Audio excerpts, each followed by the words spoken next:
Alhamdulillah. Ya ayyuhalladzina amanu taqullaha wa kullu nafsin ma qaddamat lighad. Wattaqullaha innallaha khabirum bima ta'malun. Masyaallah kana ma lam yasha lam yakun. La haula wa la quwwata illa billahil aliyyil azim. Ibu-ibu yang dimuliakan oleh Allah Ta'ala, alhamdulillah kita bersama-sama pada pagi hari ini dimudahkan kembali hadir di majelis ilmu. Insyaallah dirahmati Allah Ta'ala, diampuni dosa-dosa kita, dibukakan pintu-pintu surga. Ibu-ibu yang dimuliakan oleh Allah, kita akan lanjutkan kajian pada kali ini sampai sampai nomor 142, menyegerakan penguburan.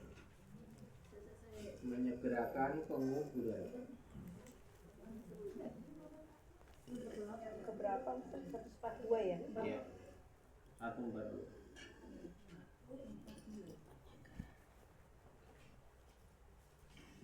Salah satu sunnah yang diajarkan Rasulullah SAW dalam mengurus seorang muslim yang meninggal dunia adalah dengan menyegerakan penguburan.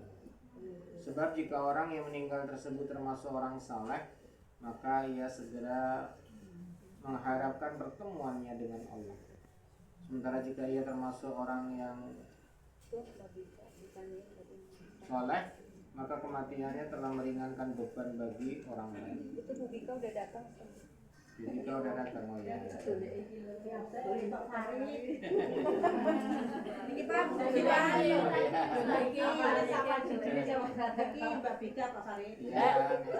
Saya ini di absen loh Mbak Pak Farid. Bu Ana biasanya nggak bisa nyari biasa. Ini ya liputan. Alhamdulillah. Biasanya nih setutok iso, liyane ra iso. Ini dengaran bisa. Kewenangan jaga. Bisa Ustaz. Iya. Aku ini cedek mana? Iya cocok. Ini telat. Masak sih. Kalau nomor 1 nanti gak dapet Pak. Kasihan yang lain. Dari Abu Hurairah radhiyallahu anhu, silakan dicatat ini. Rasulullah SAW bersabda. Dari Abu Hurairah radhiyallahu anhu, Rasulullah SAW bersabda, segerakanlah urusan jenazah.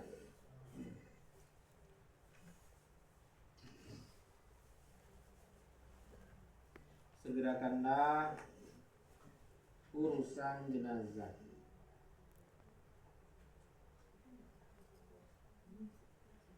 Karena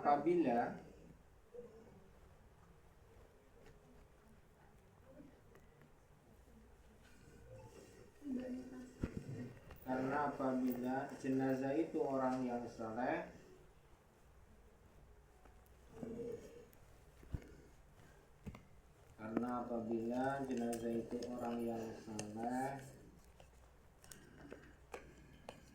berarti kamu mendekatkannya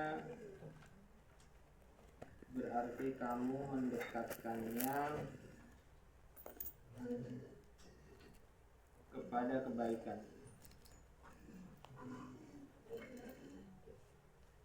Dan apabila ia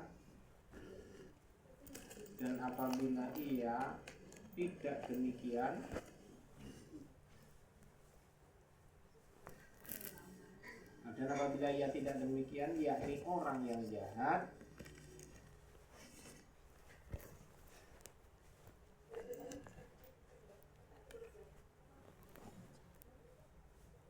berarti kamu telah melepaskan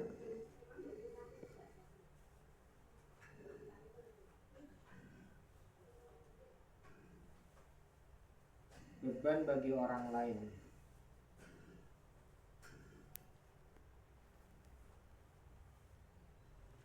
dan diri kita. Berarti kamu telah melepaskan beban dari orang lain dan diri. Hadis riwayat Bukhari.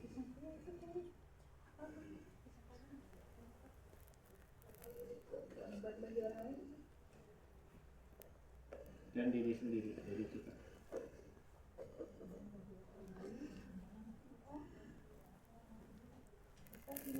Tidak melepaskan beban bagi orang lain dan diri kita.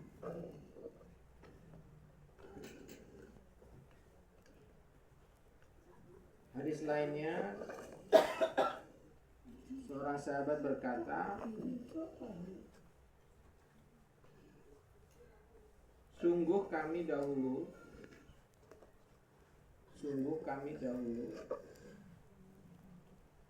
bersama Rasulullah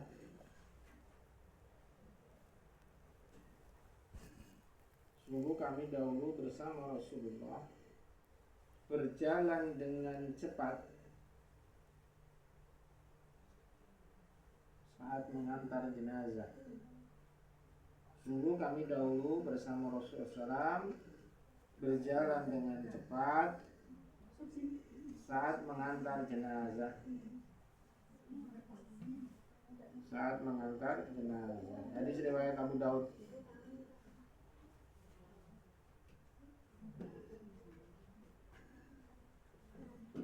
Berikutnya 143 Abu Daud. Berikutnya 143 memandikan dan menyembunyikan rahasia mayit.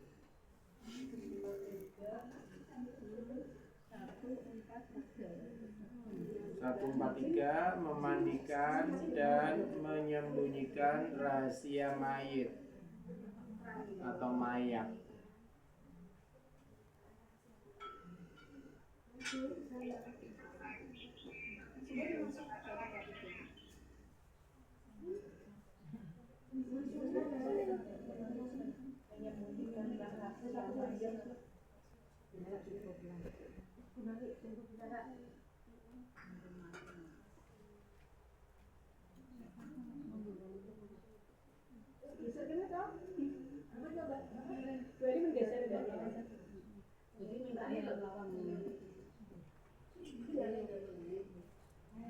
Dari Abu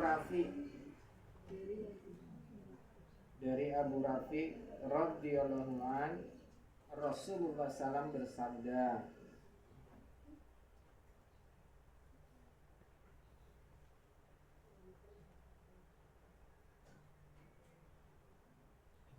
barang siapa yang memandikan seorang mayat,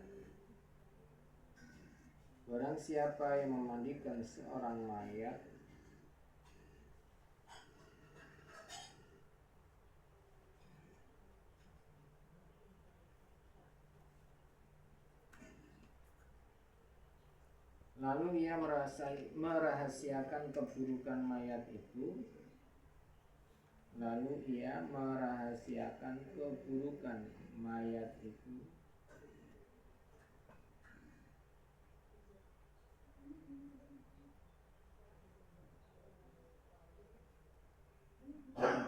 maka Allah ampuni dia sebanyak 40 kali. Hadis riwayat Hakim.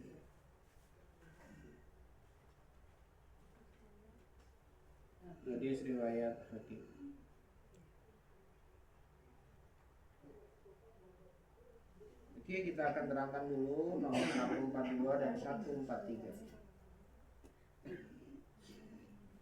Ibu yang dimuliakan oleh Allah Ta'ala, nomor 142 tentang menyegerakan penguburan. Di sini Rasulullah SAW sudah menyampaikan bahwa menyegerakan urusan jenazah itu termasuk salah satu sunnah. Saya ulangi ya, menyegerakan ngurus jenazah termasuk sunnah. Sunnah yang apa? Sunnah yang sangat ditekankan. Artinya apa? Sunnah yang didahulukan, disegerakan, ditekankan.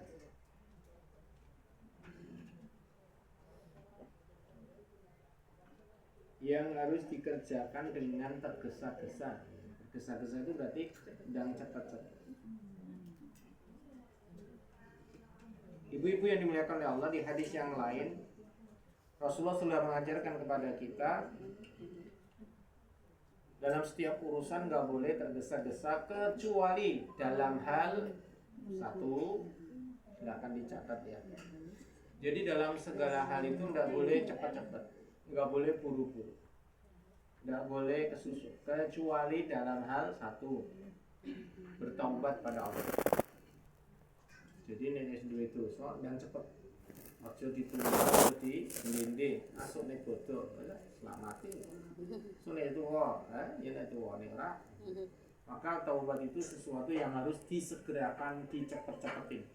Yang kedua, waktu sholat.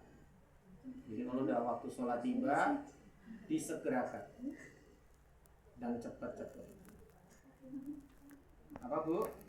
Ini dalam segala hal nggak boleh cepat-cepat. Ya, dicatat deh.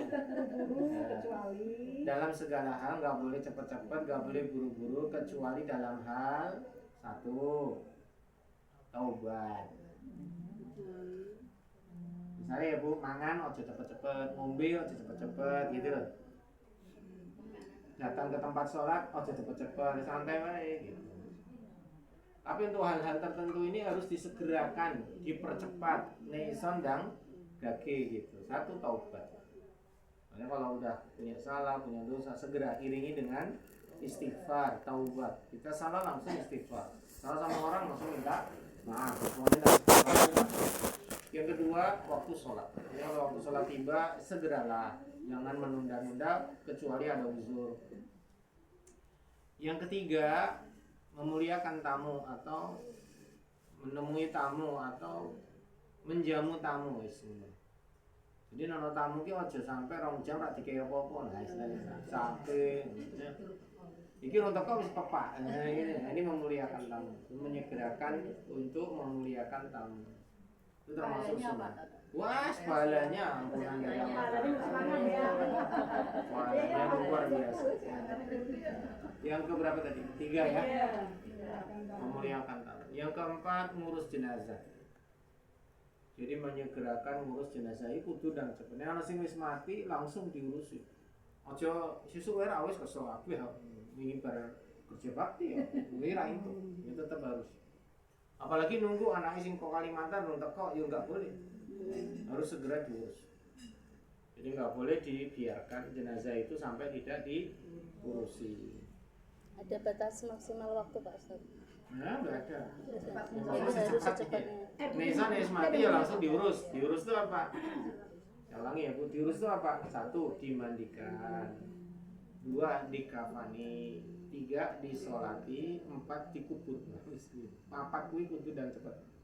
Saya ulangi ya, dimandikan. Jadi nek teko jenazah ke rumah sakit atau sekondi ya. Maka segera dimandikan. Yang kedua, segera dikafani. Ojo beratus tintang tangke ra entuk. Beratus ya langsung dikafani. Habis dikafani baru disolati. Setelah disolati baru dikubur, dimakamkan. Itu harus segera. Prinsip segera ini juga tidak boleh nunggu tadi yang jauh-jauh ditunggu sampai berlama-lama, tidak boleh, sesegera mungkin. Ustaz, kalau misalkan kayak bapak saya itu kan meninggalnya maghrib, Iya. Ditunda sampai pagi itu gimana? Alhamdulillah. Kembali kepada urf atau kebiasaan daerah setempat. Kalau di daerah setempat itu malam tetap dikubur, ya dipercepat lebih bagus. Meninggal sore, meninggal maghrib, langsung malam itu dikubur. Boleh, malah bagus itu. Sama kayak di Timur Tengah. Di Timur Tengah itu contoh di Madinah, Mekah ya. Contoh ya Bu, kita habis Isya ya. Itu kan langsung sholat jenazah. Kalau yang umroh biasa, setiap habis sholat wajib mesti ada sholat jenazah. Kenapa mesti? Hampir sering. Jadi saking seringnya itu mesti bersolat fardu lanjut sholat jenazah. Di mana saat itu berarti ada yang meninggal. Maka setelah disolati langsung dibawa ke baki, dibawa ke pemakaman. Jadi malam pun dikubur. Jadi seperti itu. Harusnya begitu. Tapi kan tergantung kebiasaan adat setempat. Nah, ternyata adat setempatnya bagaimana? Orang ono sing ngubur bengi, ngubur ki ya kudu padang, berarti ya isu, awan, sore gitu. Apa Bu? Rata-rata itu kalau Yang penggali kuburnya itu daerah itu kan rata-rata ini saat itu juga harus dimakamkan dan tengah malam kan juga dimakamkan. Betul tadi, itu kembali kepada adat, kebiasaan. Hah? Enggak apa-apa, maksudnya kalau ditunda itu karena keadaan yang dari kubur enggak ada. Nah, itu tadi saya belum selesai melanjutkan. Jadi karena ada kebiasaan, maka hal itu dibolehkan. Arti dibolehkan ya sudah menjadi kebiasaan setempat karena malam itu nggak mungkin ada orang yang mau menggali atau nggak ada yang mau nguburi. Karena kebiasaan mereka biasanya otomatis ya ditunda besok lah. Maka kalau seperti itu kita nggak bisa ngelak. Nggak bisa ngelak itu ya nggak bisa menolak nih kebiasaan masyarakat. Nggak mungkin kita kemudian tak gawane dhewe aku kubur dhewe kan nggak enak juga. Dan kita nggak mungkin memaksa. Mohon maaf Pak RT, Pak RW, mbok saged ya begini ki. Waduh Pak, wong kampung mriki mboten wonten sing purun. Nah, kan repot. Karena adat kebiasaan. Jadi kalau malam itu bisa enggak. Nah, ada lagi kasus yang memang kasuistik atau karena terjadi hal yang luar biasa. Contoh kemarin pas Covid misalkan, dia mati bengi ya tetap dikubur. Karena apa? Mencegah adanya virus yang menular. Sehingga malam itu mati ya langsung malam itu juga dikubur. Maka banyak kemarin pemakaman pas Covid ya malam itu banyak yang sibuk ngurusi pemakaman.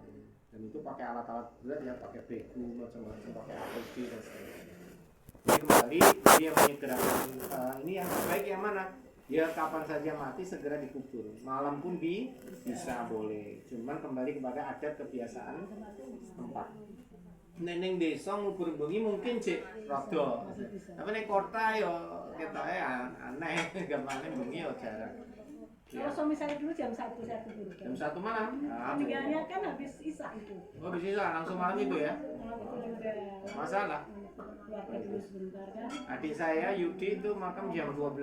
Jam 12 malam. Jadi saya ke sana memakamkannya jam 12. Nah, adik saya yang satunya lagi sore karena datangnya jenazah sore ya, sore itu juga. Nah, kalau yang Wonosobo saya datang langsung makam jam 12 itu. Dan di masyarakat Wonosobo waktu itu gak masalah gitu.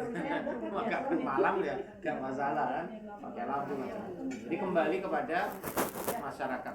Meskipun keluarga itu mintanya malam itu juga, tapi masyarakat gak mau ya kita gak bisa. Atau yang kedua, kebiasaan masyarakat memang malam ya dikubur. Kita menolak juga nggak bisa. Contoh misalkan ya, Pak Nyon Sewu ini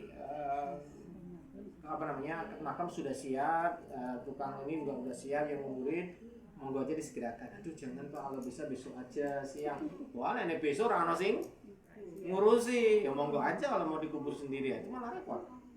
Contoh ya keluarga tuh pinginnya besok aja lah gitu ya. Tapi ternyata masyarakat itu mengendakinya ya dan cepet dan rampung gitu. Ya itu kita nggak bisa nolak juga. Kecuali kalau kita memang tidak di situ.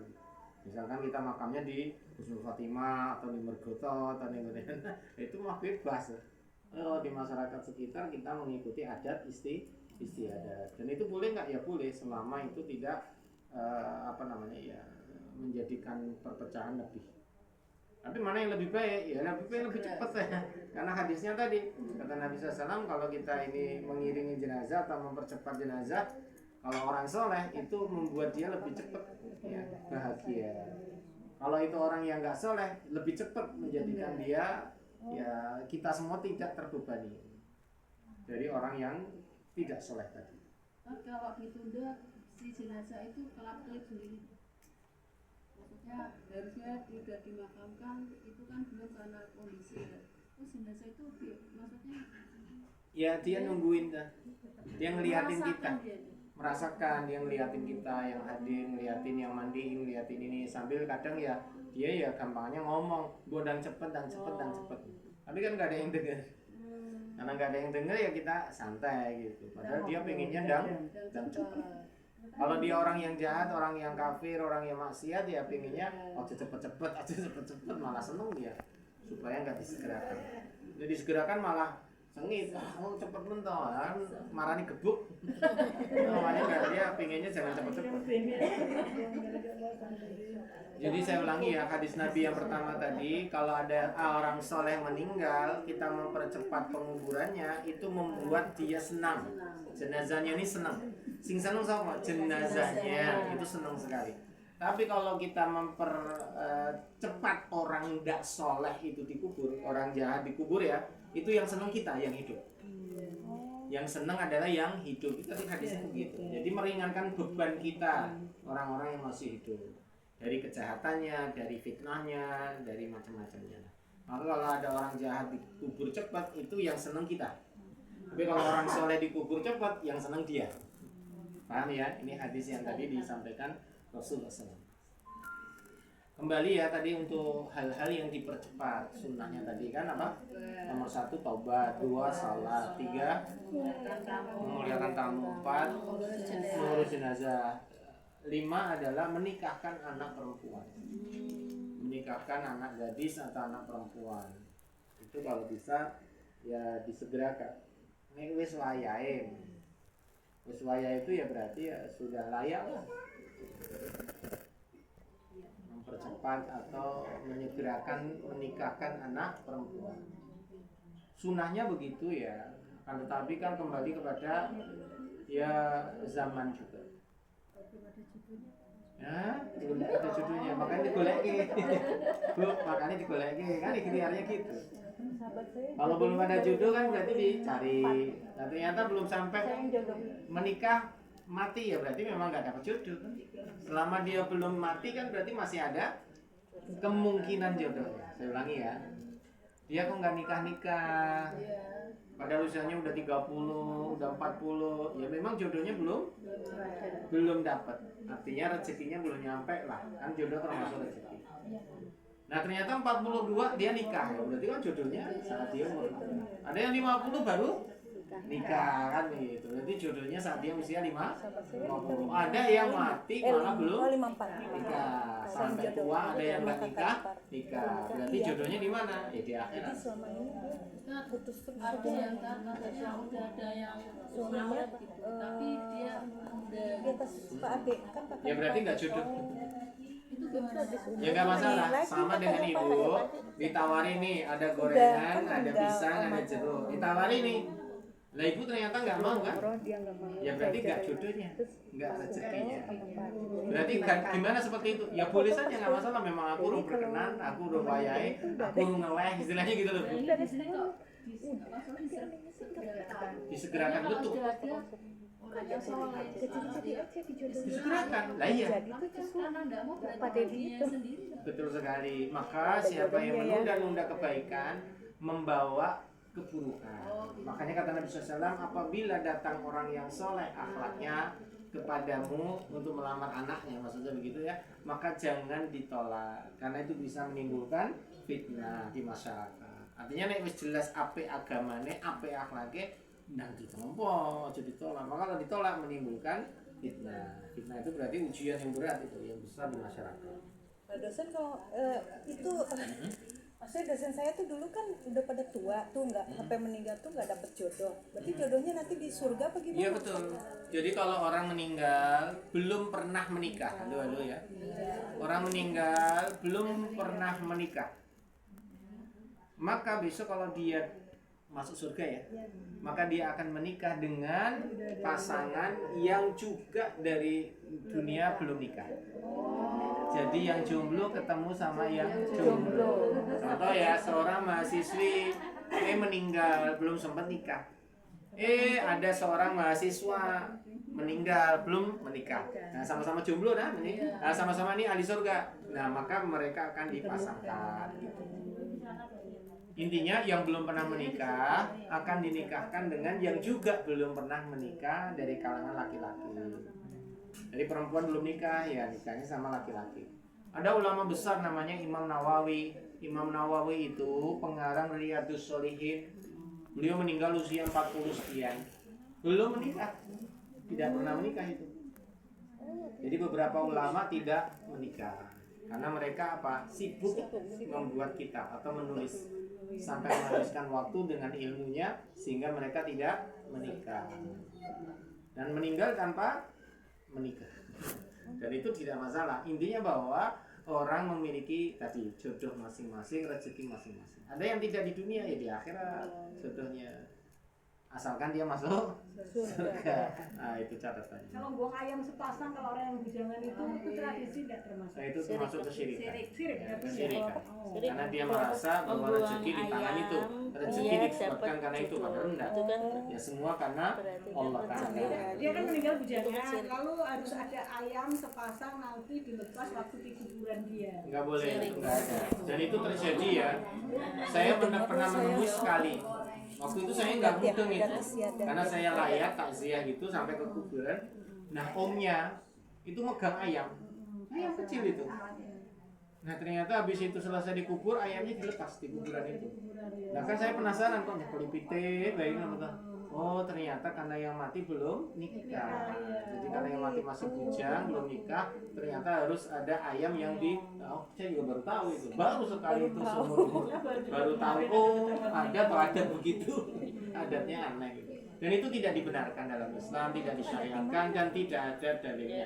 Kalau mengada-ada ya berarti itu termasuk hal yang dilarang. juga ada, cuman kita kan Apalagi meyakini bahwa dengan itu nanti tidak ada itu dalilnya. moyang nenek. Kalau dia ahli surga, insya Allah akan mendapatkan pasangan. Karena di surga tidak ada yang jomblo.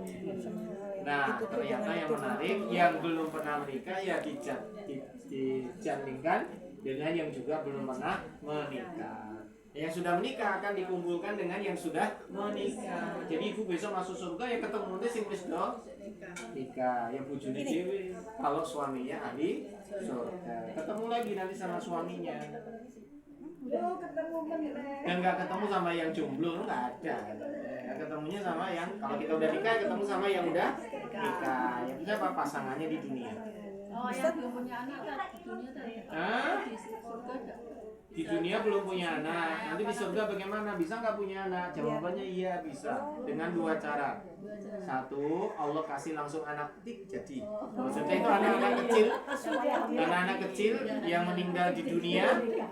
Itu kan mereka punya surga sendiri, surganya bersama Nabi Ibrahim. Nah, itu diambil dari situ, dikasih anak.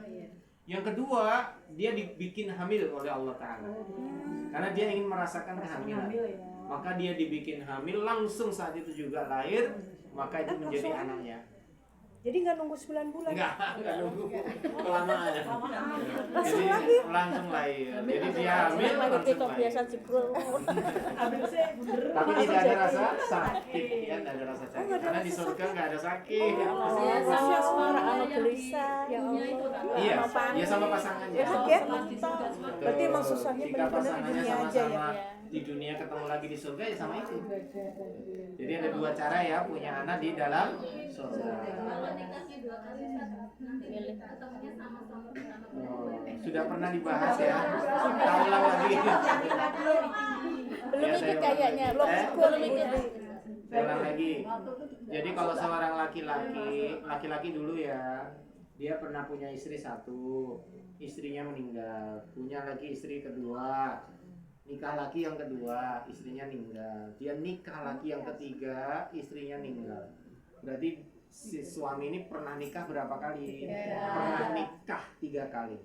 Maka jika nanti dia masuk surga, semua perempuan ini, istri-istri ini masuk surga, maka 3-tiganya kumpul lagi sama dia.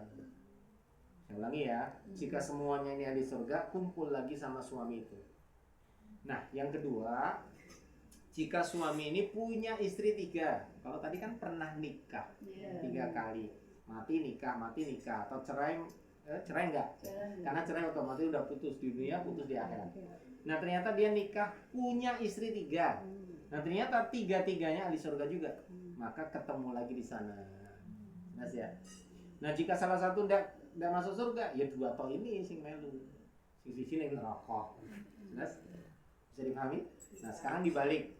Seorang istri laki wanita nih ya punya suami 1, meninggal, nikah lagi sama suami yang kedua. Suami kedua meninggal. Maka nikah lagi sama suami yang ketiga, suami ketiga meninggal. Pernah nikah berapa kali? 3. Dan nggak mungkin istri punya suami 3. Saya ulangi ya, istri tidak mungkin punya suami 3. Kalau suami bisa punya istri 3. Jelas bedanya ya. Jadi suami bisa punya istri 3. Kalau istri tidak mungkin bisa punya suami 3. Nah suami bisa nikah 3 kali, istri juga bisa nikah 3 kali, jelas ya. Mau 3, mau 4, mau 10 boleh lah. Intinya ini udah mati nikah terus nggak apa-apa. Nah mana nanti, nah saat ternyata mereka 3 suami ini di surga semua, maka sang wanita ini akan menikah dengan suami terakhirnya. Jadi kalau istri ini masuk surga, 3 suami ini ternyata di surga juga, dia akan ketemu dengan suami yang terakhir. Atau yang kedua kata tadi, ketemu dengan yang paling soleh.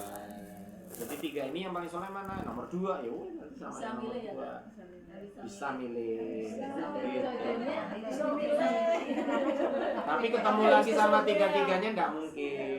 Jadi kalau dia pernah nikah 3 kali, berarti besok di surga dia punya 3 suami, nggak mungkin. Jadi harus salah satu. Jelas ya? Apa? Boleh milih, karena perempuan boleh milih, laki-laki nggak bisa. Yang paling ganteng. Laki-laki terima beres. Milih-milih sayangnya masuk surga sih. Oh ganteng semua ya? Apa? Enggak, katanya ganteng semua. Terus kemudian Bu ada hadis, ini hadisnya maudhu ya, hadisnya dhaif, kadang palsu. Apa? Kata Nabi SAW, dan ini sampai viral dan ini banyak yang mungkin pernah tahu bahwa seburuk-buruk orang yang meninggal adalah yang meninggal tidak menikah. Mungkin ada yang pernah dengar ya di situ. Jadi orang yang tidak pernah menikah kok meninggal, itu seburuk-buruknya kematian. Nah, tidak diakui umatku, terus kemudian juga apa?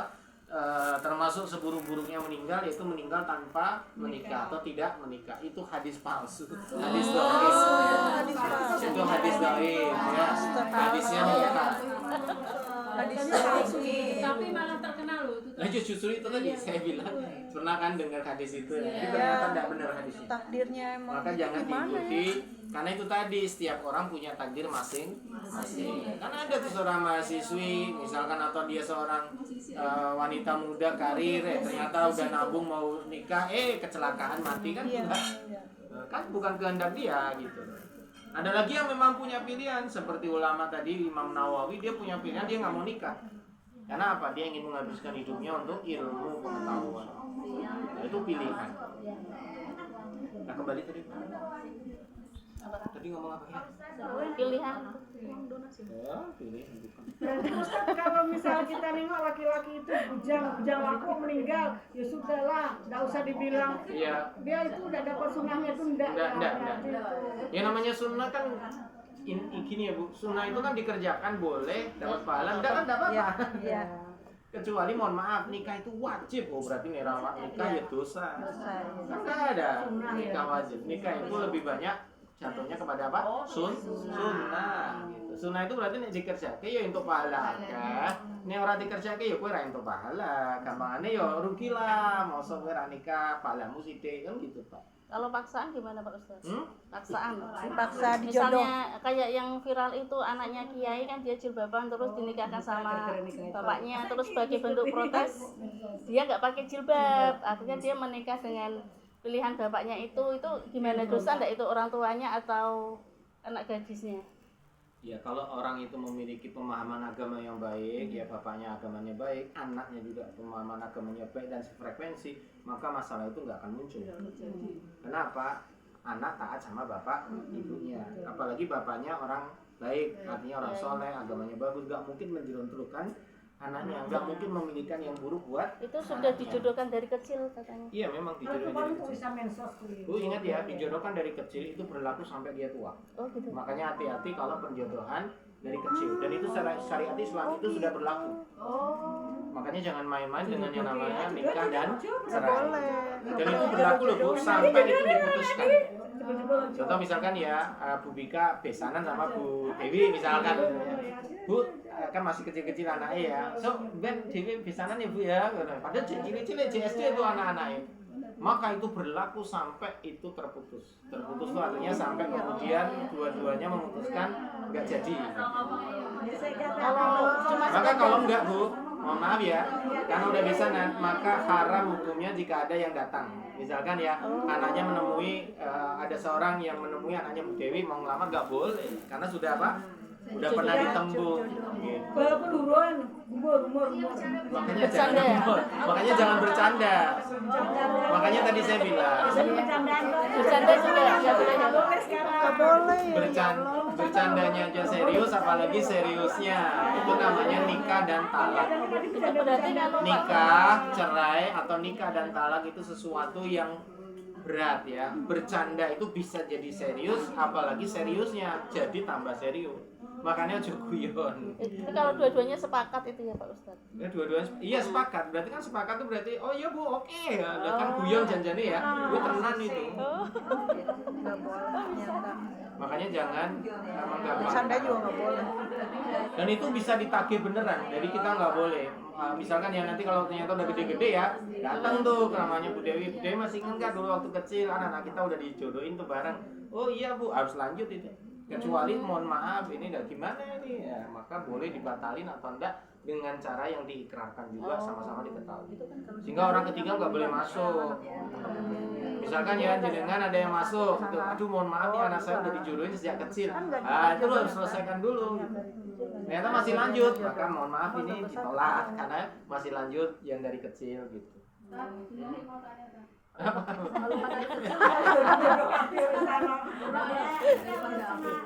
Kata-kata seperti itu apa ada dalilnya kan? Apa? Iya, memang dalil ada syariat jelas itu. Jelas. Dalam syariat, dalam fikih dijelaskan itu.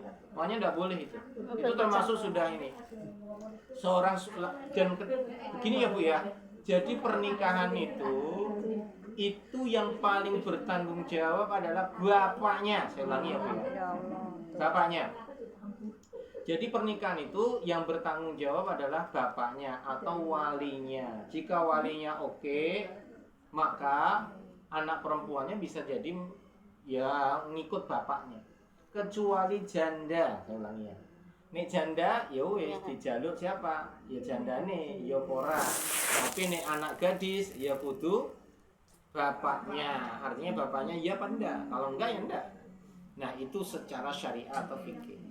Nah, terus kemudian sampai-sampai ada seorang bapak itu menjodohkan anaknya tanpa sepengetahuan anak. Itu boleh Bu, secara fikih. Contohnya misalnya Bu Dewi punya anak cowok. Ya. Nah, ternyata suaminya Bu Dewi berarti kan bapak ya. Nah, bapaknya itu ke Jogja misalkan. Ketemu anak gadis. Punyanya temennya misalkan begitu. Ngomong, "Mas, anakmu cewek ya urung nikah, anakku ya urung nikah ya." Pek piye ben kanggo anakku gitu ya. Oh ya wis toh ora apa-apa gitu. No ora apa-apa ya berarti itu bisa menjadi hal yang gampangnya melanjutkan ke jenjang berikutnya meskipun ora sepengetahuan sama anaknya yang laki. Kenapa? Tanggung jawab bapak. Nah, yang kedua dibalik. Nah, ini perhatikan baik-baik ini yang kasus terjadi yang kedua terbalik. Nah, yang di Jogja ini punya anak perempuan tadi kan Bu ya. Nah, ternyata ketemu sama suaminya Bu Dewi misalkan, dua anak lanang. Mas jenengan masih bujang belum nikah ya? Iya wis. Aku wis nembung bapakmu ya, anakku tak kayak kowe gitu. Nah, ternyata anaknya ini soleh semanut bapak nggih. Oke, akhirnya dinikahkan. Maka pernikahan saat itu tanpa sepengetahuan si cewek. Halo, itu sah. Contoh ya, misalkan ketemunya sama keluarga Bu Dewi ning Semarang, kan mau ning Jogja ya. Maka di situ sudah sah. Ternyata situ sudah ada anak laki-lakinya. Kemudian ada saksinya, Pak RT, Pak RW lah. Kemudian ada maharnya. Nah, disiapke anak Ibu Dewi mahari apa wis misalkan. Habis itu ada walinya. Walinya siapa mau? Bapaknya sing Jogja mau. Kan walinya itu. Dan ijab kabul. Wis. Jadi. Kalau anaknya di Jogja ya Pak Ustadz. Meskipun anaknya di Jogja dan tidak tahu. Tidak tahu artinya anak ini tidak dimintai ya apa tidak. Ya itu tanggung jawab bapaknya. Dan itu sah secara syar'i. Jadi misalkan ya ternyata habis itu wis sah to Bu. Lah anak Ibu Dewi digorono karo Nang enak nduk, rene nduk. Iki bojomu. Lho kapan aku kawin wingi pas bapak ngene-ngene itu sah. Itu sah. Secara syariah, secara hukum Islam sah itu menjadi suaminya. Tapi kan kasihan perempuannya ya Pak ya. Loh, itu kan tadi kembali kepada anak yang taat ya. Kembalinya itu tadi ya. Jadi anak-anak ini dua-duanya ini taat sama siapa? Bapaknya. Memang orangnya soleh dan dalam Islam memang begitu. Bukan boleh, harusnya begitu.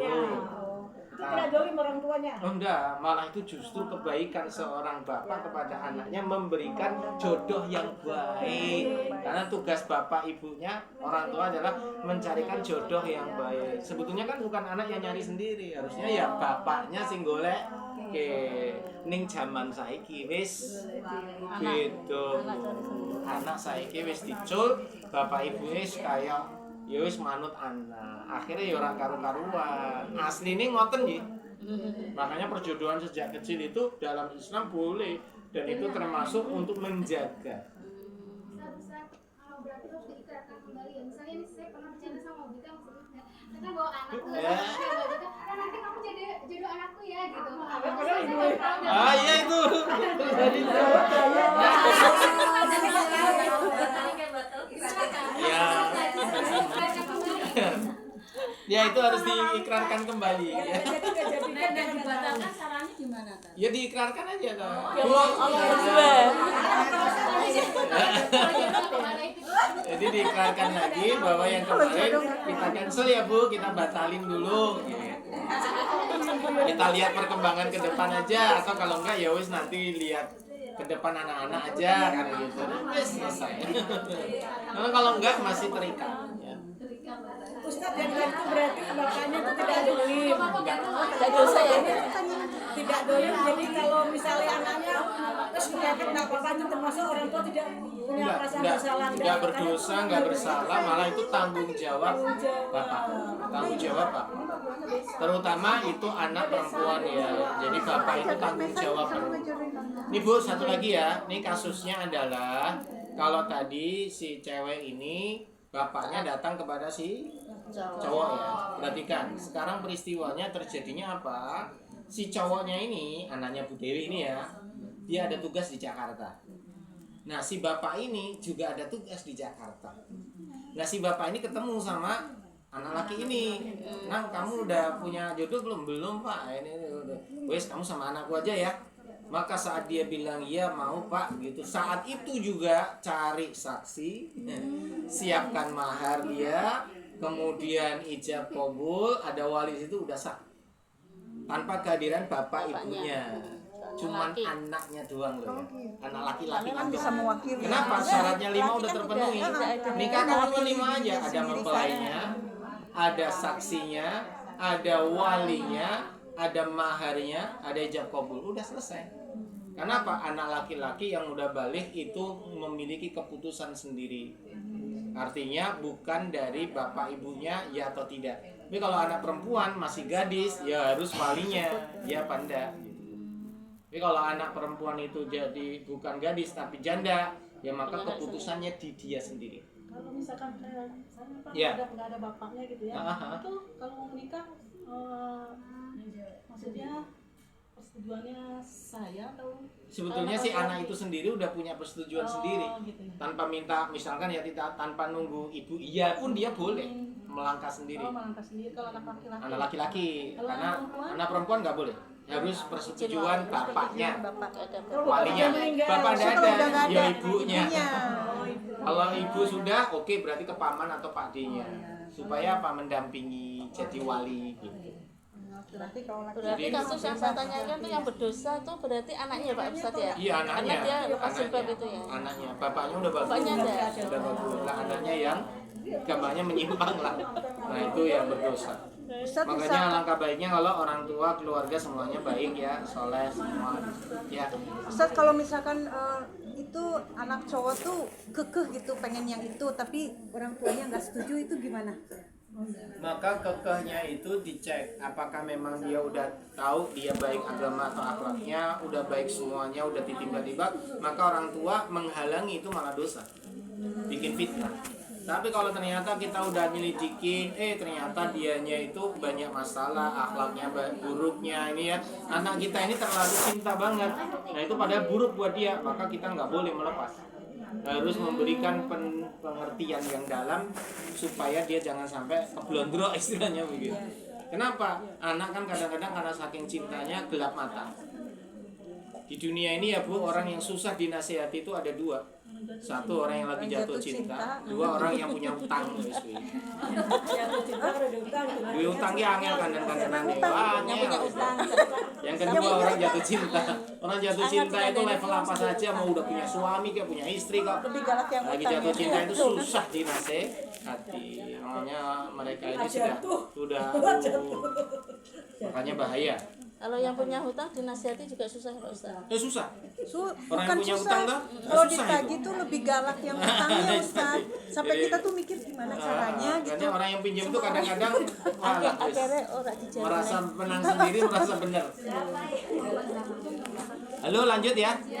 Ustaz, ini Bu Yanti mau nanya lagi katanya. Siap, Bu. Kalau misalkan kayak kita ngomong itu kok punya anak laki-laki, laki jadi besan aku gitu, itu gimana? Boleh, Bu. Boleh. Itu sudah jatuhnya janji loh itu. Enggak, artinya dia iya apa enggak. Kalau dia enggak kan enggak jadi tuh ya. Misalkan tadi lo Bu Mila ngomong sama Bu Bika, Bu, sesok anaknya kita jadi besan ya. Lah Bu Bika kok nyaut? Yo, nah itu jadi gitu. Walaupun ibu ya Pak ya. Hah? Walaupun ibu atau istri Iya, ya. walaupun itu Sama orang ya, tua. ibu sama ibunya. Iya, walaupun orang tua. Makanya itu jangan latai. Cuma senyum aja Ustaz. Walaupun canda. Makanya kalau tidak ada balesan berarti tidak jadi. Artinya kan kayak kita ngelamar tapi nggak ada kepastian, berarti nggak jadi. Tapi kalau iya itu wis jadi. Kalau senyum berarti nggak jadi, nggak apa-apa. Kan Senyum tuh masih coba. Iya orang. Masih belum pasti. Tanda tanya, karena senyum itu antara dia menghargai, tidak ingin menyinggung, nggak ingin mengecewakan, atau memang iya kan juga nggak tahu. Makanya kudu ingat ya Bu ya, harus diikrarkan. Karena nikah dan talak itu atau kawin dan cerai itu harus ada ikrarnya. Kalaupun itu bentuk WA ya Bu, tetap harus ditanya kebenarannya. Misalkan, kawin yuk misalnya ya. Tulisan tangan toh loh, tulisan WA itu nggak boleh dijadikan hujah. Oh iya bener, harus ditanya, bener lagi ngomong ini. Atau cerai ya, kamu pulang ya ke rumah ibu ya. Jangan serumah lagi sama saya ya. Nah itu harus ditanya, ini cerai apa ora iki? Dia lebih pasti ikrar gitu Harus ya Pak. ikrar, harus diikrarkan, harus dipastikan dengan kepastian lesan. Ya sama, itu sudah lesan. Apalagi voice note wis jatuh itu. Tapi pastikan itu voice-nya dia ya, bukan AI ya. Karena sekarang banyak AI ya, udah banyak manipulasi. Iya, ada. Jadi kalau udah pakai voice itu udah jatuh gitu. Tapi kalau baru tulisan belum bisa. Karena bisa jadi yang nulis orang lain, Iya. bikin cekcok rumah tangga orang macam-macam lah. Kalau yang nulis dia sendiri tak? Dan justru itu, kalau yang nulis dia sendiri ditanyain, bener rak Mas kuwi sing nulis iki? Bener rak? Oh iya bener, wes maka jatuh. Oh. Kalau mengelak Pak Ustaz. Mengelak, Walaupun benar dia nulis terus mengelak. ya, berarti nggak jatuh. Oh enggak jatuh. Karena yang dinilai bukan tulisannya tapi lesannya, ikrar. Karena tulisan itu bisa rekayasa, bisa macam-macam. Terakhir ya Bu, yang tadi ya, yang harus disegerakan tadi loh. Nomor 1 tobat, nomor 2 sholat, nomor 3 apa? Yang keempat ngubur, kan? Menikahkan anak kita. Yang keenam ya. Yang disegerakan adalah bayar utang. Bayar utang yang paling utang. Ya itu harus disegerakan. Bisa. Lagi enggak masalah utang. Ustaz, pertanyaan yang kemarin belum terjawab. Ya ini janjiannya kan mau masuk situ toh. Kan nanti bab ini Masuk toh. ya Ustaz. Bab ini kan memandikan jenazah. Nah, iki wis ngene wis tekan pirang jam. Lagi kan lanjut, bukan tutup. Kan tadi halaman nomor 143 kan memandikan. Nah, setelah tadi kita bahas tadi ada 6 itu, kan salah satu yang harus dipercepat segerakan apa? Menguburkan jenazah. Nah, sebelum menguburkan ada prosesi. Bukan menguburkan jenazah, mengurus jenazah itu yang harus disegerakan. Bukan mengubur, mengurus. Berarti mengurus jenazah itu segerakan itu artinya apa? Ya ndang ditusi, ndang dikafani, ndang disolati, ndang dikubur. Terus nek pas ngubur ki nek uso ndang cepet mlakune gitu. Aja lemot. Tapi nggak boleh berlari-lari sampai kok akhirnya jungkel, itu nggak boleh. Supaya Ya Pak, proses menguburkan yang terjadi itu misalnya baca Al-Fatihah atau apa terus berhenti terus Nggak jalan ada, lagi tuh nggak ada itu syirik dalilnya. nggak Pak itu Pak? Bukan syirik, cuman itu nggak ada sunnah, nggak ada tuntunan. Jadi ya namanya bisa jatuhnya apa? Bid'ah. Jika itu dikatakan ibadah ya, karena nggak ada tata caranya, nggak ada syari'nya. Makanya kalau bisa segerakan aja, nggak usah berhenti nggak boleh. Kalau kepercayaannya kalau ketika kan kemarin tetangga saya ada yang meninggal terus dia itu kan di di pangku anaknya terus mau dikasihkan ke kasur terus nggak boleh sama tetangga saya yang satu katanya nggak boleh jenazah dibawa di kasur akhirnya dikasihkan dipan dipinjamkan tetangga itu gimana Pak Ustaz? Syirik enggak? Enggak ada. Bukan syirik, Bukan. artinya itu tidak ada syariatnya, enggak ada tuntunannya. Maka maksudnya kalau itu amalan baru ya namanya bid'ah. Bid'ah itu termasuk hal yang dilarang ya dalam agama karena itu mengada-ngadakan amalan yang tidak ada tuntunannya dan itu akan tertolak. Nah, berkaitan dengan tadi ya proses yang harus disegerakan apa tadi? Memandikan, menyolati, menguburkannya. Nah, sekarang kita bahas bab selanjutnya tadi adalah memandikan jenazah. Jadi kalau memandikan jenazah itu syarat pertama adalah orang yang soleh itu yang memandikan. Jadi usahakan orang yang memandikan itu orang yang soleh. Orang yang soleh itu artinya ngerti agama, ya akhlaknya apik. Harapannya apa? Tadi disebutkan supaya tidak menyebarkan aib. Karena dirasa orang yang soleh, orang yang baik agama akhlaknya ini insya Allah dia tahu ilmunya sehingga ini nggak boleh, ini nggak diperkenankan dan sebagainya. Dia lebih bisa menjaga. Makanya diusahakan orang yang memandikan jenazah itu orang yang soleh. Soleh itu berarti dua kriteria, agamanya baik, akhlaknya baik. Itu yang dimaksud dengan orang soleh. Nah kalau ada orang soleh maka itu didahulukan. Yang kedua kerabatnya atau keluarganya. Nah nek keluarganya ini soleh lebih bagus, gitu, paham ya? Nek sing soleh itu ternyata tidak ada dalam keluarga itu, ya makanya diusahakan di luar dulu, yang soleh sih, paham sini ya?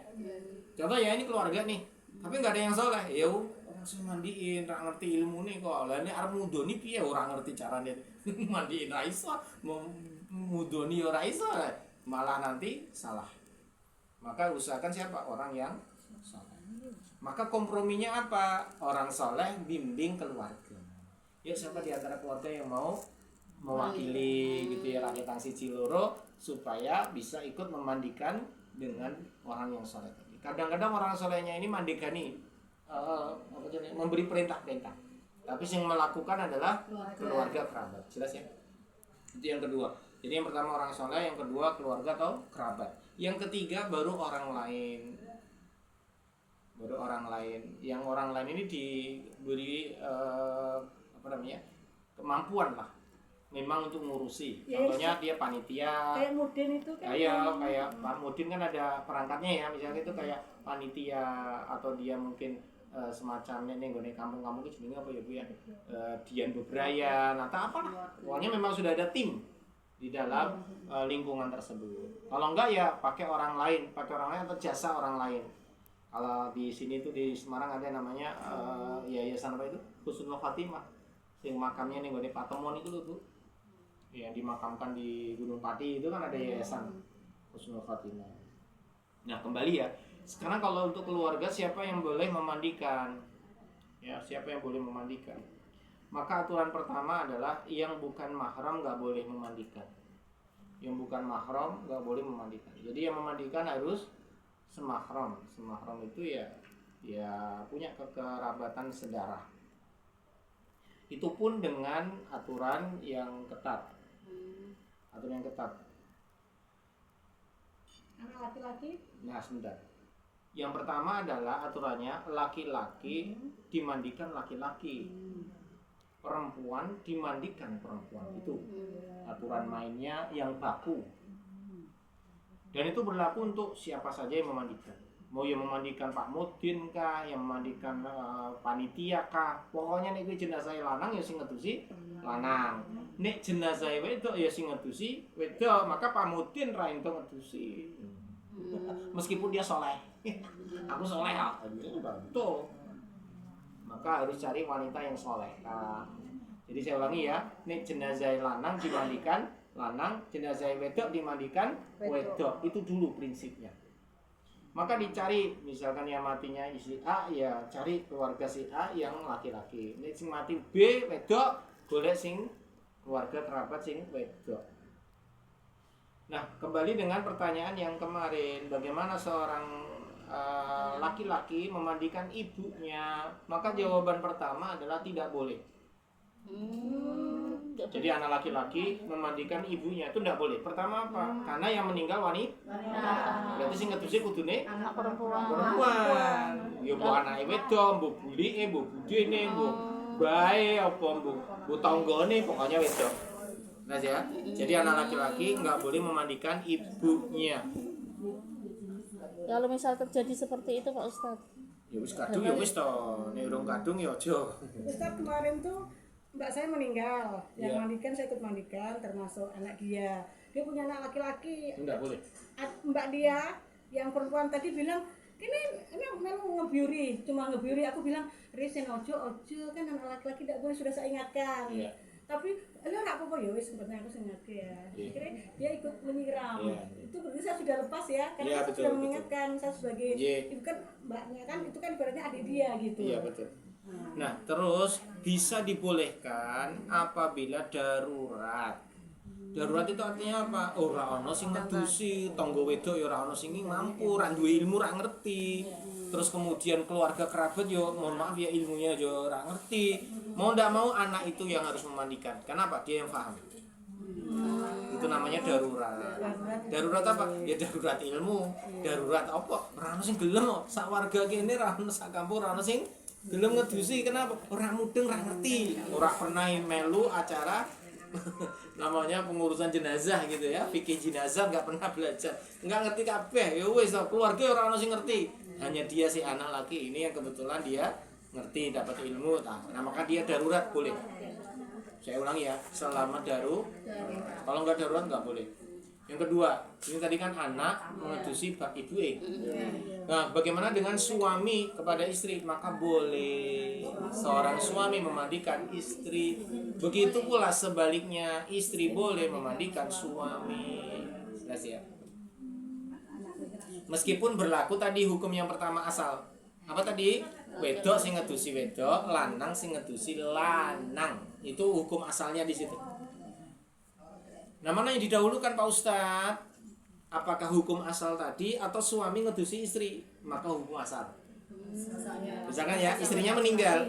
Istrinya meninggal nih, maka si suami ini nggak usah ikut mandiin kalau sudah ada ibu-ibu yang ngurusin. Oh gitu.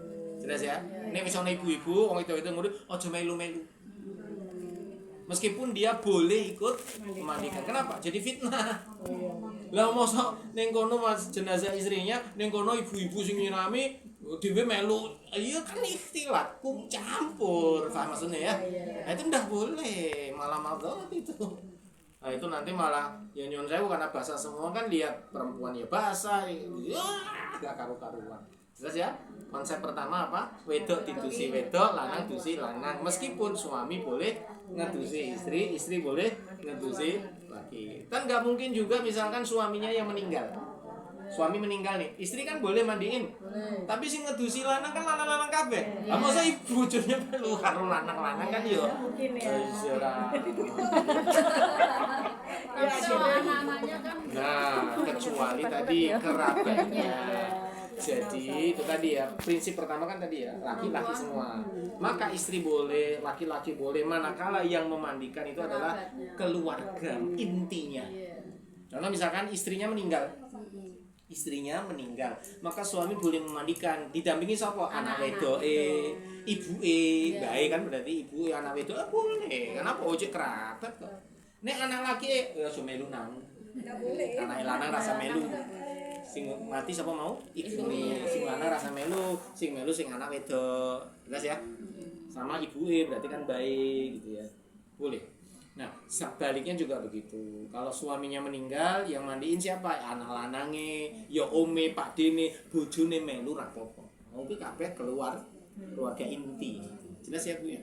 Nah sekarang kalau anak yang meninggal, anak perempuannya meninggal, anak wedok meninggal, boleh nggak ayahnya itu memandikan? Jawabannya ada dua. Kalau yang meninggal anak perempuan ini belum balik, masih balita, maka bapaknya boleh. Ijik CSD, urung mens ya, kemudian CTK, apa meneh balita, ya sing ngedusi bapaknya apa-apa. Tapi nek perempuannya itu sudah balik, wis SMP, wis mens, udah SMA mahasiswa, nggak boleh, bapaknya nggak boleh ikut mandiin. Jadi nggak boleh memandikan. Ya mandiin siapa? Ya ibu ya saudara perempuan yang lain. Jelas ya? Bapaknya melu-melu. Jadi nggak boleh ikut di situ. Jadi kalau anak perempuannya masih bayi atau masih anak-anak, nggak apa-apa. Ya itu boleh. Belum balik ya. Itu kalau udah balik nggak boleh. Kalau Jelas ya? mandiin itu harus di luar itu dikasih tapir atau boleh di kamar mandi ataupun Boleh gimana? di tempat yang lapang. Lapang itu artinya yang memungkinkan jenazah itu keluar masuk dengan mudah. Karena yang kamar mandi sempit, kok ketekuk-tekuk itu tidak boleh. Karena apa? Menyakitkan jenazah. Ingat ya, jenazah itu bisa merasakan sakit saat dimandikan. Jadi dia kalau diwolak-walik sampai kasar pun dia juga merasa masih sakit, ya. Masih merasa tersiksa. Maka ojo kasar-kasar apa mana sampai ditekuk-tekuk. Nah itu sama aja dia mematahkan saat dia masih hidup. Itu tuh masuk dosa itu. Atau dijewer. Nah itu enggak boleh. Itu sama aja masih jewer waktu hidup. Itu enggak boleh. Berarti yang Harus dimutilasi, dengan lemah lembut yang dimutilasi kayak gitu berarti dia kesakitan banget ya Pak Ustadz ya. Sakitan. Yang sampai habis itu loh 300 bagian. Terus kemudian ya Bu ya, kalau memandikan jenazah itu memang diusahakan jangan kulit ketemu kulit. Pakai sarung tangan. Jadi jangan kulit ketemu kulit. Jadi memandikannya itu dengan sarung tangan atau kalau enggak dilapisi kain. Gitu ya. Iya Bu, misalkan kita pakai waslap itu ya, jadi kasih air sabun waslap. Jadi itu misalkan ini jari dan tidak boleh terlentang mama ya terbuka aurat nggak boleh. Tutup Misalkan jenazah gitu, itu dibuka burung nggak boleh. Ya harus ditutupin jari atau kain. Jadi kita memandikannya dengan cara masuk. Jadi ditutup. Jadi meskipun itu laki dengan laki, ibu-ibu dengan ibu-ibu tetap harus di bawah kain. Ya, ngusapnya begini di bawah kain. Ini pun nggak boleh kulit ketemu kulit, pakai kaos tangan. Itu kenapa Pak Ustadz? Ya memang begitu, adabnya begitu. Berarti nggak menyentuh. Tidak menyentuh kulit. Terus kemudian, ya? Kemarin waktu saya di Lombok itu nggak kayak gitu, terbuka. Biasanya kayak gitu. Iya Allah, jenazahnya itu terbuka. Ih, Bu, yang dimaksud begini loh. Tadi ditutup pakai tirai itu untuk menjaga luar nggak boleh lihat. Nah, sedang kalau ini contoh ya, ini udah ditutup nih. Jenazahnya di sini, ini yang mandiin tuh melingkar tuh. Tetap jenazah itu nggak boleh terbuka auratnya. Nggak boleh terbuka auratnya sampai mohon maaf, yang nyuci itu sampai liatin auratnya itu nggak boleh. Harus tetap tertutup. Jadi mandiinnya sambil digebyur begini. Jadi misalkan ya Bu, yang posisi sebelah sini ya udah diangkat sedikit, digebyurin, terus diusapin begitu.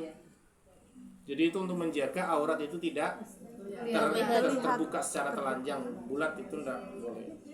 Nah kalau laki-laki enak, jadi ditutup ini tok enggak masalah, apa namanya, aurat ini lebih dengkul sampai pusat. Nah kalau perempuan ya,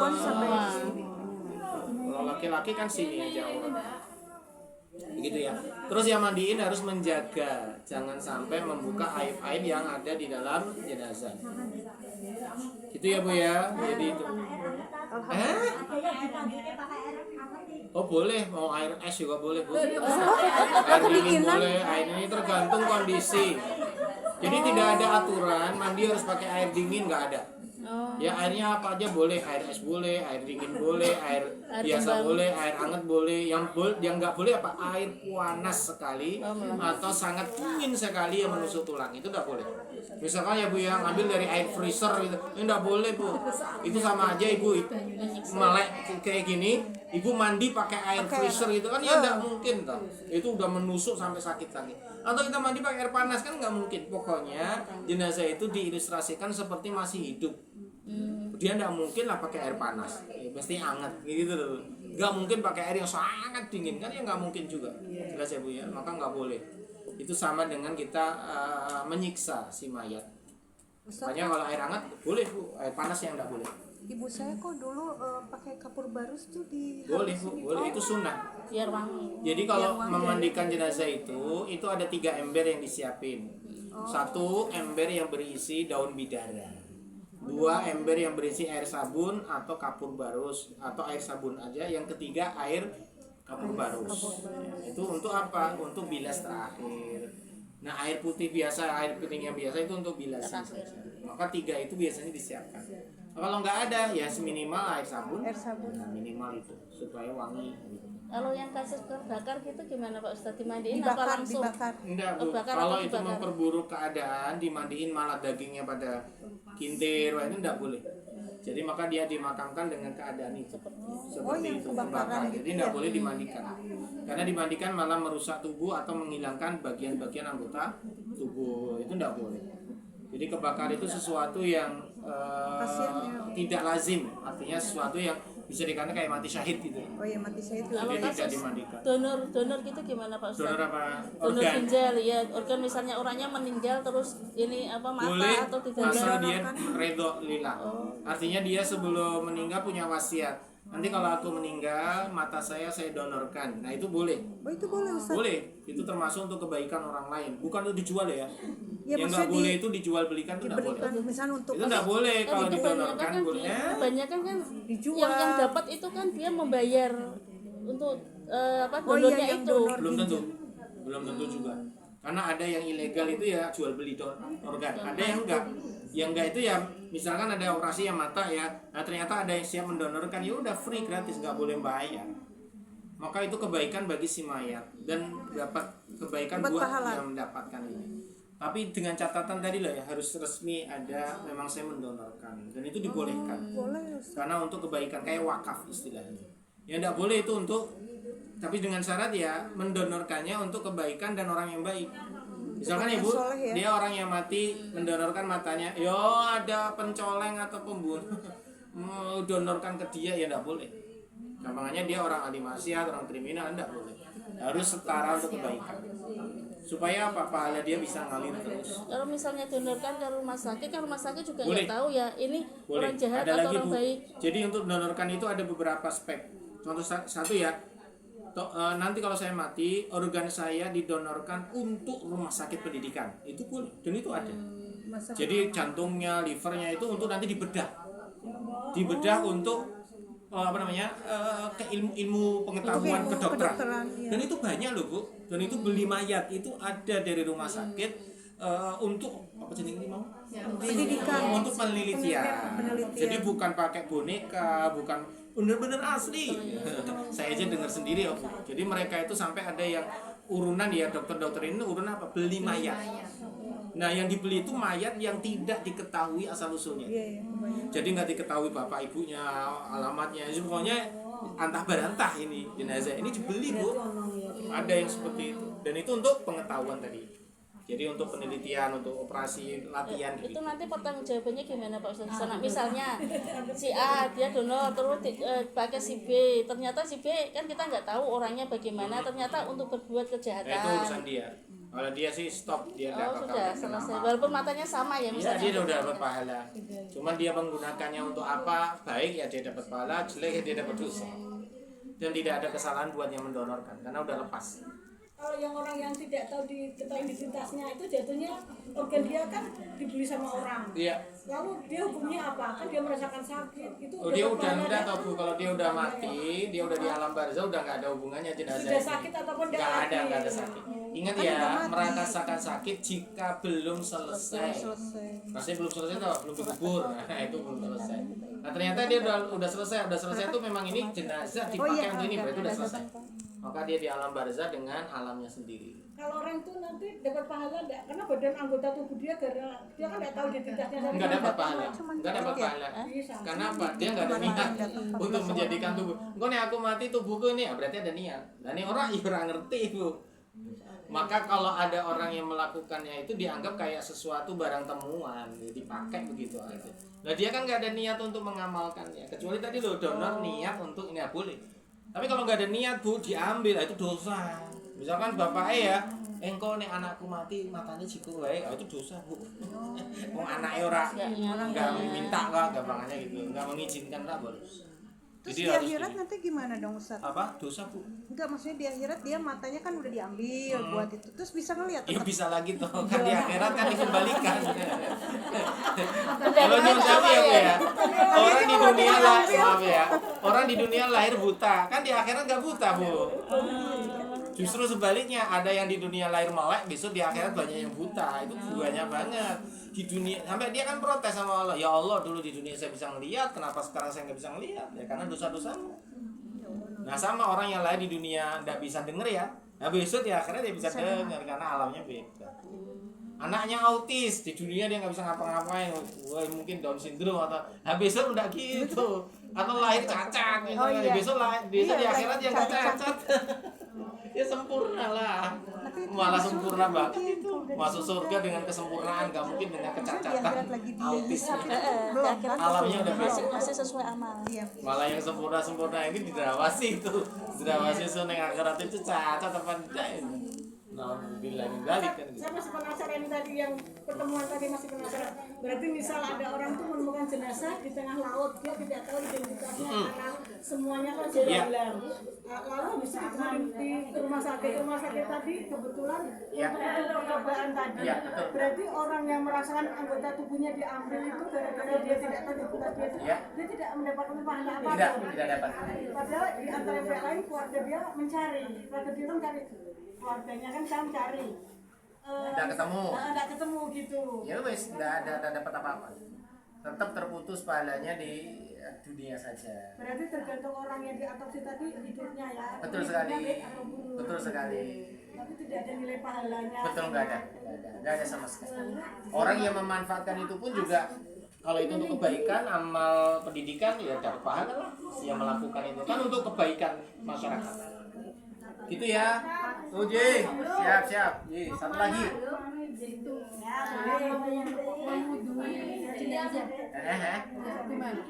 Mewudhui jenazah. Untuk mewudhui jenazah, jadi jenazah itu terakhir diwuduin setelah selesai semua dimandiin. Jadi setelah mandiin selesai, air biasa, campur bidara, macam-macam. Selesai semua, dihilangin kotoran-kotoran, sudah finish. Maka terakhir adalah diwuduin. Diwuduin sebagaimana wudunya waktu masih hidup. Bagaimana dengan mulut? Ya udah dimasukin, nanti dimiringin kan ditumpahin. Kemudian hidungnya, ya, terus kemudian mukanya diusapin, tangannya diguyurin dan seterusnya. Udah gitu aja Bu. Selesai, kemudian baru dikafani. Nah ternyata habis itu keluar lagi kotoran. Apakah diwuduin lagi? Jika masih di tempat yang sama, di tempat yang wudu tadi, berarti belum tuntas. Selesaikan sampai tuntas baru dulu. Nah ternyata udah diangkat sampai di dalam, kok masih ada yang keluar? Udah nggak usah diwuduin lagi. Udah selesai, artinya udah selesai. Tinggal proses berikutnya. Yang kotoran ya dicikuai. Itu tidak sesuatu yang kemudian membatalkan wudunya. Ternyata kesenggol anak sing lanang atau mungkin ono wong tamu ora batal wudunya. Sehingga ada pertanyaan, boleh nggak seorang mayat dicium? Mayatnya dicium Bu? Jawabannya boleh. Kalau itu sama perempuan, dengan misalnya jenazahnya perempuan, dicium perempuan juga nggak masalah. Sama-sama perempuan. Nah kalau yang menyium laki-laki tergantung. Kalau itu anaknya Nah boleh, dicium anaknya boleh, cium suaminya boleh, cium bapaknya boleh. Yang nggak boleh tadi mandiin ya. Tapi dicium orang lain laki-laki nggak boleh. Misalkan ya jenazah perempuan, Pak RT datang gitu yang nyium gitu, nggak boleh. Curiga itu mah. Itu nggak boleh ya. Yang boleh ya masih keluarga inti tadi, ya anak, ya suami itu boleh. Datang ujuk-ujuk nyium. Itu artinya Kenal juga boleh, enggak? Boleh jawabannya ya. Nantang. Terus kemudian tadi ya Bu ya, boleh nggak ditaruh di kasur? Boleh, taruh di dipan boleh, taruh di bawah boleh, taruh di mana aja boleh. Intinya memuliakan jenazah, jangan sampai dia merasa kayak tidak diurusi. Ya artinya taruh di situ tempatnya yang enak apa? Yang enak dipan, yang enak kasur. Pokoknya digawe gampang sih enak. Dan nggak mungkin dibawa ke kamarnya, itu nggak mungkin lah.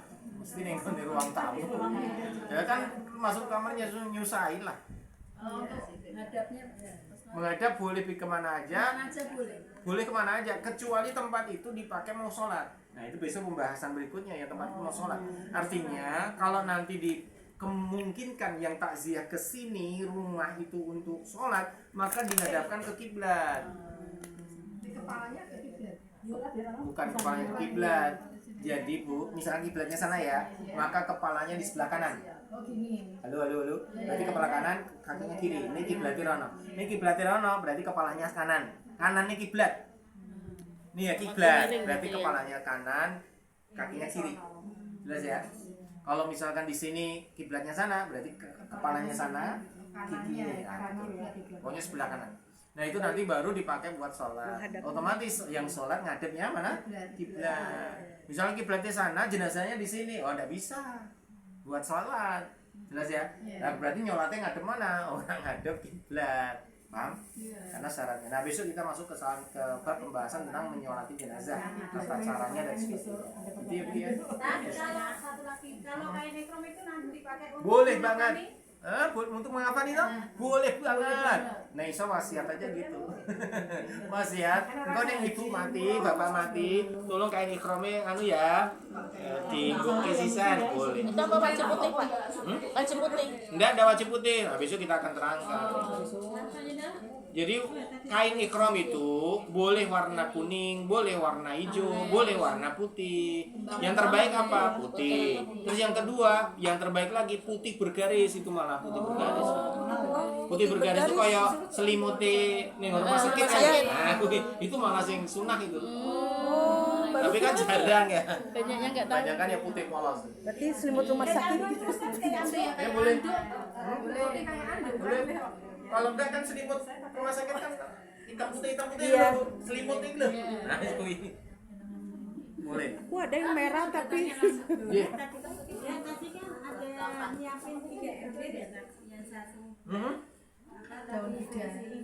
Ember, campur daun bidara, campur sabun, campur kapur baru. Yang untuk bilas terakhir. Bilas terakhir. Kapur baru ya. Itu untuk wangian aja. Nanti kalau sudah dikasih wangi-wangi lagi juga boleh. Kalau minyak wangi nggak boleh Pak Ustadz ya? Minyak wangi. Apa? Apa Bu? timbangannya dibuat dia kayak suami aku. Boleh banget ya. Kemarin ada pertanyaan itu gimana ya? Oh, yang Pelamongan Hijau deh. suami aku tak sama Jadi Bu, makam itu boleh bareng-bareng. Contoh ya, ada satu keluarga kecelakaan di jalan tol, bapak, anak, bapak, ibu, anak. Maka dikubur satu lubang. Satu lubang itu dikubur bareng-bareng. Mana yang didahulukan? Yang paling tua. Maka bapaknya mlebu sih, baru ibu baru anak-anaknya. Dalam lubang yang sama, boleh dicecer, boleh ditumpuk bertingkat. Iya, Covid kan dulu semua Boleh bertingkat. Misalkan itu pakai peti ya, maka petinya bertingkat. Kalau berjejer, misalkan lahannya luas ya jejer. Yang masuk dulu siapa? Yang tua. Kalau tidak tua, yang paling soleh. Misalkan sak kampung itu kena gempa Bu, kubur massal dalam satu lubang yang sama, maka yang dikubur adalah yang paling soleh dulu.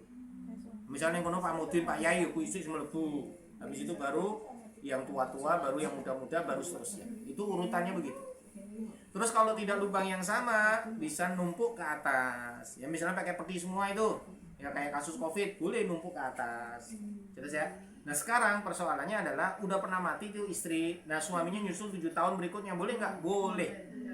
Nah berapa lama ini tergantung budaya setempat. Budaya setempat itu contoh ya, oh di makam kampung sini nek wis 3 tahun boleh ditumpui. Nah, oh berarti 3 tahun ini. Contoh Bu, saya di Bogor itu ya, itu 7 tahun aturannya tertulis itu. Jadi tertulis di situ kalau mau numpuk di makam yang sudah pernah ada sudah berlaku 7 tahun. Dan itu boleh aturannya dipakai siapa saja. Contoh ya Bu ya, sing mati si A ini ya Bu ya. belum disebar ya. Maka setelah 7 tahun ada keluarganya si A mati ya Bu ya, maka boleh di atasnya. Atau bukan keluarganya Abu, ngomong wong skondi antah berantah kubur di situ boleh. Oh boleh. Karena sudah 7 tahun. Jadi kalau sudah 7 tahun makam ini milik umum lagi. Milik umum itu artinya sopo wae iso ning kono. Dan aturannya di situ tertulis 7 tahun. Berarti Jadi sing numpuk ning kene keluargane yo entuk, wong liya yo entuk. Berarti kayak perpanjang gitu Pak, misalnya boleh ya? Hah? Misalnya 7 tahun terus biar nggak dihuni sama yang lain, terus Nah, dia jawabannya bayar. itu tadi. Jika tidak ingin ini dihuni oleh yang lain, maka perpanjangan setiap tahunnya. Ada iurannya. Ya, kayak aku perpanjangan pajak untuk Nah, iuran itu untuk menjadikan itu masih memiliki semacam hak ziarah. Jadi nenek kono ya dia masih ziarah. Nah, kalau ditumpu orang lain kan bisa. ziarah kok lah Bingung. iki seleluhurku wis ra ono iki. Nggo ning pindah apa ning jelas ya. Makanya diperpanjang apa? Ininya bukan sewa lah kayak pajaknya ini. Ustaz. Pajaknya. Korban longsor Pak Ustadz yang kayak kemarin itu nggak ketemu. Itu Hilang. gimana? Itu kan di dalam Ya, tanah nggak itu. masalah lah. Kalau nggak ketemu tetap Itu kita termasuk bisa. kuburan enggak itu? Termasuk kuburan. Berarti nggak boleh didirikan rumah di situ ya suatu saat misalnya 10 tahun lagi, 20 tahun Nggak lagi. boleh. Kecuali kalau di situ sudah pastikan kosong nggak ada apa-apa, ya boleh. Selama masih ada di situ longsor berarti ada kuburannya jangan. Udah jelas kok di situ dulu ada makam-makam cuman tapi nggak ketemu terkubur. gitu. Nah, itu nggak boleh. Oke, barakallah ibu-ibu. Kita sambung di pekan berikutnya. Masya Allah. Pertanyaannya Masya Allah. Seru ya. Seru ya.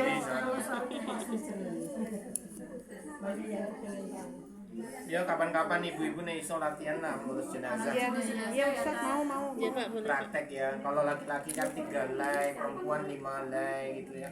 Seperti apa gitu ya, minimal buat keluarga sendiri lah, buat diri sendiri ngerti lah gitu ya. Kapan-kapan nanti kita Saya udah lama banget ke latihan. ibu saya.